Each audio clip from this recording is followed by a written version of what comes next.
نا ارے بڑی بری موت ہوئی، نہیں میرے عزیز، بری موت اس کو نہیں کہتے، بری موت کفر پر ہو وہ بری موت ہے۔ ایمان پر اگر مر گیا اور 70 ٹکڑے بھی ہو گئے تو وہ بری موت نہیں، وہ شہادت کی موت ہے، سبحان اللہ، شہادت ہے، اسے بری موت نہیں کہا جائے گا۔ جنازے جات اپنے باپ کا جنازہ لے جانے والا بیٹا بھی تختیاں بند کر کے قبر کی مٹی ڈال کر کے جب گھر آتا ہے، میت پکار رہا ہوتا ہے، اسے سب چیزوں کی خبر ہے، لوگوں کے چلنے کے چپل کی آواز تک مردہ سنتا، لیکن اتنی تاریک قبر، ہاتھ اٹھاؤ تو ہاتھ نظر نہ آئے، اور ایسے دفن کر کے آتے ہو، نہ ایک تکیہ دیتے ہیں، نہ ایک بوریا، نہ ایک چادر، اور نہ قبر میں کوئی روشن دان سوراخ، کچھ نہیں۔ یہ باتیں میں کیوں کہہ رہا ہوں؟ توجہ، جب تم اپنے دوستوں کو بھی جاتے ہوئے دیکھو گے، تمہیں دفن کرنے والا بیٹا بھی جاتے ہوئے دیکھو گے، بھائی بھی جاتے ہوئے تم دیکھ رہے ہوں گے، قبر کے اندر سب چھوڑ کر چلے جائیں گے، اندھیرا اندھیرا اندھیرا قبر کا۔ اس اندھیری رات میں اگر کوئی روشنی لے کر آتا ہے تو تاجدار مدینہ کی ذات، سبحان اللہ، میرے آقا صلی اللہ تعالیٰ علیہ وسلم کی ذات ہے۔ اس قبر کی اندھیری رات میں وہ روشنی لے آئیں گے۔ اور میرے عزیزو، جب تمہیں پتا ہے کہ قبر میں ہمیں ان کی ضرورت ہے، حشر میں ان کی ضرورت ہے، تو پھر سن لو اعلیٰ حضرت کیا کہتے ہیں، آج لے ان کی پناہ، آج مدد مانگ ان سے، آج لے ان کی پناہ، آج مدد مانگ ان سے، کل نہ مانیں گے قیامت میں اگر مان گیا۔ ہم نے دنیا داروں کو بھی دیکھا ہے، ان کے گھروں پر عزت ڈھونڈنے والے، ان کی جوتیوں پر عزت ڈھونڈنے والے، ان پر اپنی زندگیاں نچھاور کرنے والے، بڑھاپے میں تمہیں بھی تنہا چھوڑ دیا جاتا ہے، پارٹیوں سے نکال کر کے تو ایسا انہیں بیوہ بنا دیا گیا ہے کہ کوئی پوچھتا تک نہیں ہے۔ لیکن اے سنی مسلمانوں، میرے آقا صلی اللہ تعالیٰ علیہ وسلم سے محبت کرنے والا یہ بات یقین کے ساتھ یاد رکھے، میرے آقا نے کبھی اپنے غلاموں کو تنہا نہیں چھوڑا، کبھی تنہا نہیں چھوڑا۔ ابو اللیث سمرقندی رحمت اللہ علیہ فرماتے، ایک واقعہ لکھتے، مکہ مکرمہ میں ایک شخص کا انتقال ہو گیا تھا، اور جیسے ہی وہ انتقال کر گیا اس کا چہرہ جانور کی طرح بن گیا۔ ایک ہی بیٹا تھا، سنو، ایک ہی بیٹا تھا، اور باپ کا چہرہ جانور کی طرح ہو گیا، کچھ گناہ کیا ہوگا، کچھ غلطیاں کیا ہوگا۔ اب بیٹے نے جب باپ کا چہرہ بگڑتا ہوا دیکھا، فوراً دروازہ گھر کا بند کر دیا، اور دیکھ کر کے میت کو ڈر لگنے لگا کہ اب لوگوں کو دیدار کراؤں کہ نہیں کراؤں، جنازہ اٹھاؤں گا، لوگ تو دیکھنے آئیں گے، دفن کیسے کروں؟ گھر کی عورتوں کو سب کو سمجھا بجھا کر بٹھا دیا اور کہا اب میں اعلان نہیں کروں گا، باہر دفن کرنے نہیں لے جاؤں گا، گھر کے اندر ہی گڑھا کھود کر اپنے باپ کو یہیں دفن کر دیتا ہوں تاکہ کسی کو پتہ ہی نہ چلے، ورنہ بے عزتی ہو جائے گی، بڑی ذلت اٹھانی پڑے گی۔ نوجوان لڑکا گھر میں روتا ہوا بیٹھا ہے، میرے باپ کے ساتھ کیا ہو گیا؟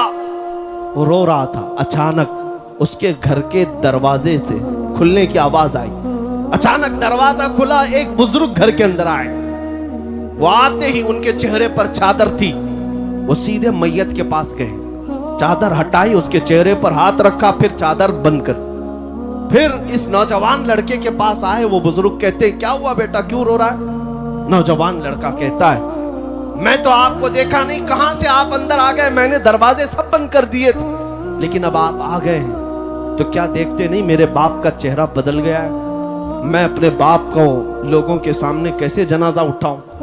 آپ نہیں دیکھتے چہرہ جانور کی طرح ہوا ہے۔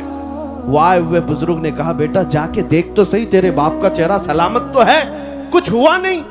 وہ نوجوان کھڑا ہوا اور گیا اپنے باپ کی لاش کے پاس، چادر ہٹائی تو دیکھتا ہے اپنے باپ کا چہرہ چاند کی طرح چمک رہا ہے، خوبصورت ہے۔ وہ خوشی کے مارے روتے ہوئے سجدہ شکر میں گر گیا، اللہ کا شکر ادا کرتے ہوئے پھر کھڑا ہوا، اس نے رب تعالیٰ کی بارگاہ میں عرض کیا مولا تو نے فرشتہ بھیج دیا میرے گھر پر، یہ کون بزرگ ہے جو میرے باپ کے چہرے کو انہوں نے ٹھیک کر دیا؟ اس وقت تک وہ بزرگ گھر سے نکلنے کو تھے، دروازے تک پہنچے تھے، یہ دوڑتا ہوا آیا اور ان کا دامن پکڑ لیا، کہا آپ کون ہیں؟ اللہ کا فرشتہ، اللہ کی طرف سے آئے ہوئے، آپ نے میرے باپ کے چہرے کو ٹھیک کر دیا، یہ احسان کیوں کیا؟ وہ آئے ہوئے بزرگ پلٹتے اور کہتے انا محمد رسول اللہ، میں محمد اللہ کا رسول ہوں۔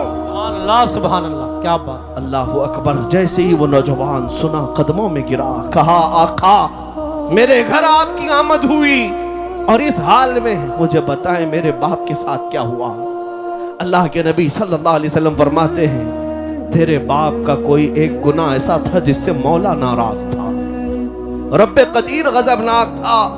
جیسے ہی تیرے باپ کا انتقال ہوا مولا نے اپنے غضب کا اظہار اس کے چہرے پر کیا، تیرے باپ کا چہرہ بدل گیا۔ لیکن اے نوجوان، تیرے باپ کی ایک اچھائی تھی، ایک اچھائی یہ تھی کہ تیرا باپ اس وقت تک بستر پر سوتا نہیں تھا جب تک 100 مرتبہ مجھ پر درود نہیں پڑتا تھا۔ کیا بات ہے، واہ واہ واہ۔ حضور فرماتے ہیں روزانہ اس کی عادت تھی، گناہ ہوں گے لیکن اپنے نبی کو یاد کیے بغیر سوتا نہیں تھا۔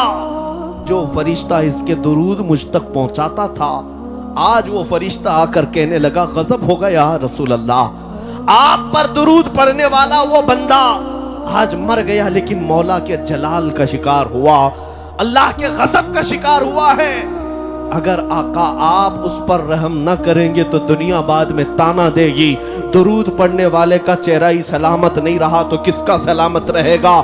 میرے آقا فرماتے ہیں میں اپنی قبر سے اٹھ کر کے آیا اور تیرے باپ کے چہرے کو دیکھا تو بگڑا ہوا تھا، میں نے ہاتھ رکھا، اللہ کی بارگاہ میں سفارش کی، مولا یہ وہ چہرہ ہے جو مجھے یاد کیا کرتا تھا۔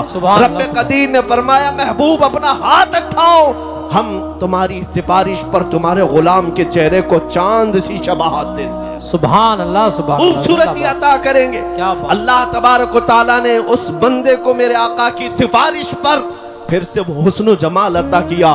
میں یہ بات جب پڑھتا ہوں آنکھیں بھیگ جاتی ہیں، اسی لیے پھر بریلی کے امام کی بات یاد آتی ہے، جو نہ بھولا ہم غریبوں کو رضا، جو نہ بھولا ہم غریبوں کو رضا، یاد اس کی اپنی عادت کیجئے۔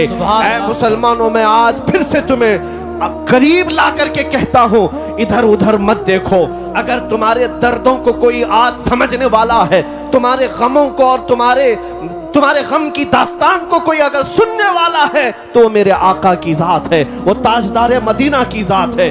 دنیا تمہارے غموں پر ہاتھ نہیں رکھتی، یہ تمہارا مذاق اڑاتی ہے۔ تم جس کے پاس جا کر کے شکایت کرتے ہو ہمارا یہ حال ہو گیا، ہمارا وہ حال ہو گیا، ہم نے دیکھا ہے کہ یہ دنیا داروں نے ہمیشہ ہمارا مذاق اڑایا ہے۔ تمہارے ہاتھ میں 2 چاکلیٹ دے دیں گے، تمہارے ہاتھ میں کوئی چیز تھما کر کے بھیج دیں گے، لیکن تمہارے دردوں کا مداوا کرنے والا کوئی نہیں۔ اگر کوئی ہے سچی محبت تم سے کرنے والا، وہ آمنہ کا لال ہے، وہ میرے مصطفیٰ کی ذات ہے۔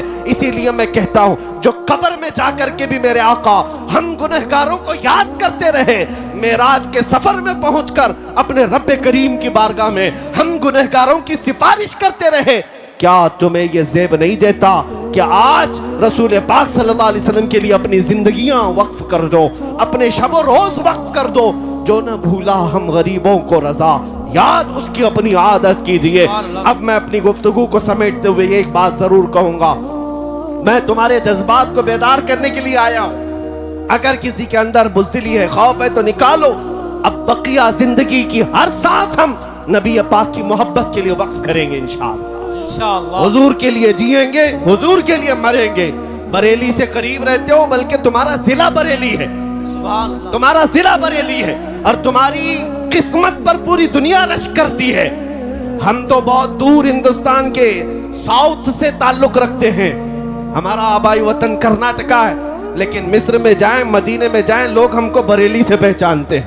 کیا بات ہے، واہ واہ۔ کیوں؟ اب تمہارا حق زیادہ ہے۔ بریلی کے رہنے والے، بریلی کے امام کے قریب رہنے والے، اس نصیحت کو یاد رکھو، اس بریلی کے امام نے اپنی محبت تمہارے سینوں میں نہیں ڈالی، پوری زندگی بھر قلم چلایا ہے تو میرے مصطفیٰ کی محبت تمہارے سینوں میں ڈالی۔ نعرہ تکبیر، اسی لیے نعرہ رسالت، عشق محبت، عشق محبت، نبی اعلیٰ حضرت۔ اسی لیے پوری دنیا آج یہ برملا کہتی ہے ڈال دی قلب میں عصمت مصطفیٰ، سیدی اعلیٰ حضرت پہ لاکھوں صلاح۔ اس بریلی کے امام کی یہ نصیحت یاد رکھو۔ کیا نصیحت؟ انہوں نے یہ سبق دیا تھا،